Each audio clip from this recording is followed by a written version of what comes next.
আমাৰ কোন ছাত্ৰ ছাত্ৰীক সঠিক আৰু শুদ্ধভাৱে কেনেকৈ এটা শিক্ষাদান কৰিব পাৰোঁ তাৰ কাৰণে এটা প্ৰশিক্ষক এটা শুদ্ধ বিজ্ঞ ব্যক্তিৰ প্ৰয়োজন। মই হঠাতে এইজন ব্যক্তিৰ মানে সন্ধান লাভ কৰিলোঁ।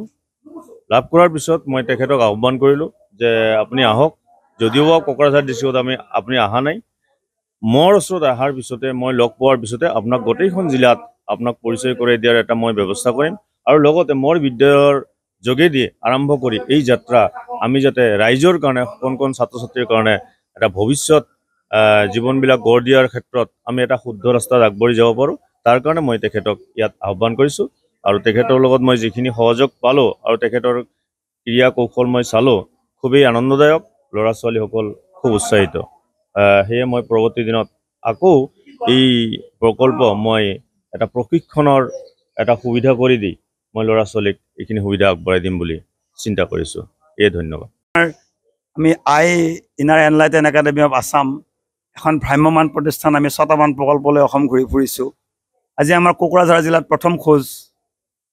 আমি অসমৰ কেইবাখন জিলালৈ গৈছোঁ এতিয়ালৈকে, আজি প্ৰথম ইয়ালৈ আহিলোঁ। আৰু মই প্ৰথমতে এই কোকৰাঝাৰৰ এইখন বিদ্যালয় শংকৰাজান জাতীয় বিদ্যালয় কৰ্তৃপক্ষ, বিশেষকৈ ইয়াৰ মুৰব্বী বুদ্ধচন্দ্ৰ নাথ ডাঙৰীয়াক ধন্যবাদ জনাইছোঁ যে আমাক কোকৰাঝাৰ জিলাত প্ৰৱেশ কৰিবলৈ আজি আমাক এটা সুযোগ দিছে। আমাৰ কাৰ্যসূচী ইয়াত আমি সুন্দৰ হাতৰ আখৰ, নেওতাৰ চৰ্চা, সংগীতৰ মাধ্যমেৰে নেওতাক চৰ্চা কৰি কেনেকৈ নেওতাৰ ভূতটো আঁতৰাব পাৰি, নেওতাৰ যিটো বোজা সিহঁতৰ আঁতৰাব পাৰি, আৰু অত্যন্ত আনন্দদায়কভাৱে আগ্ৰহেৰে সিহঁতে নেওতাখন পঢ়ে বা নেওতা মাতে। আৰু নেওতাৰ ভিতৰত থকা কিছুমান যাদুকৰী কলা সিহঁতে শিকি লয়, যাতে নেওতা লিখিবলৈ ভাল পায়। লগে লগে সিহঁতৰ গণিত ভাল পোৱাৰ এটা অভ্যাস এটা গঢ় লৈ উঠিব। গণিতৰ অনুগ্ৰহ কেনেকৈ বৃদ্ধি কৰিব পাৰি, আমাৰ ঘূৰি ফুৰা কাৰ্যসূচীৰ এটা অন্যতম কাৰ্যসূচী। আৰু ইংৰাজী আৰু অসমীয়া হাতৰ আখৰ কেনেকৈ 4 দিনৰ ভিতৰত সুন্দৰ কৰিব পৰা যায়। ইংৰাজীৰ কাৰণে 4 দিন, অসমীয়াৰ কাৰণে 4 দিন। আৰু আমাৰ কাৰ্যসূচীৰ এটা অন্যতম কাৰ্যসূচী যে শ্ৰেণীকোঠাত ছাত্ৰ ছাত্ৰীসকলৰ পৰা শিক্ষকে 100% মনোযোগ কেনেকৈ আহৰণ কৰিব পাৰে। আৰুতো এই যাত্ৰা কালত সৰু সৰু কথা আছেই জীৱনৰ। এই যাত্ৰা আমাৰ অবিৰত যাত্ৰা, আগলৈ আমি গৈ থাকিম। আৰু আজি কোকৰাঝাৰত প্ৰথম খোজ। মই ধন্যবাদ জনাইছোঁ আমাৰ এই বিদ্যালয়ক। বহুত ভাল। কিন্তু মই এটা অতি দুখেৰে জনাব খুজিছোঁ যে কিছুমান বিদ্যালয়ে বোধ কৰোঁ ইনফৰমেশ্যনটো তেওঁলোকৰ হাতত নাই, বা আমাৰ প্ৰকল্পৰ সম্পৰ্কে সবিশেষ নাজানে, বা তেওঁলোকে চোৱা নাই। সেইকাৰণে কিছুমান বিদ্যালয়ৰ পৰা সহযোগ পোৱা নাযায়।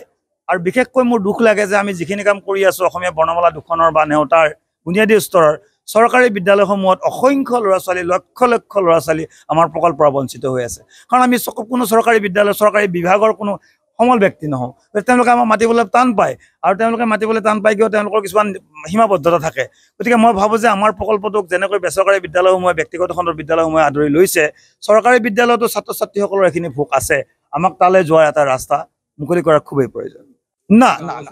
নাই, আমি এতিয়ালৈ আমি কৰিছিলোঁ। আমি বৰ বিশেষ প্ৰথমতে সহযোগ নাপালোঁ, তাৰপিছত মই যাব লগা হোৱা নাই, কাৰণ মই সময় পোৱা নাই এইটোৰ কাৰণে। কাৰণ মোক অন্য বিদ্যালয়সমূহে এনেকৈ হেঁচা মাৰি ধৰিছে যে এতিয়া আৰু মই কাৰোবাক চৰকাৰী বিভাগলৈ গৈ তেওঁলোকক কৈ অনুমতি লৈ, পত্ৰ লৈ চৰকাৰী বিদ্যালয়ত গৈ এই কাম কৰাৰ আমি পক্ষপাতি নহওঁ। যদি আমাৰ ভাল কাম দেখি কোনোবাই আমন্ত্ৰণ জনায়, কোনোবাই যদি আমাক আবেদন জনায় যে আহক আমাক অলপ সহযোগিতা কৰক, আমি সাজু আছোঁ। কিন্তু আমি নিজে আবেদন কৰিকে আপোনাৰ পৰা কাগজ দিয়ক, এই জিলাপি পাকত সোমাবলৈ আমাৰ টাইম নাই, কাৰণ ইতিমধ্যে বয়স হৈছে, বহুত কাম কৰিবলৈ আছে। কাৰণ আমাক আমন্ত্ৰণ জনোৱা এনেকুৱা বুদ্ধচন্দ্ৰ নাথ বহুত আছে।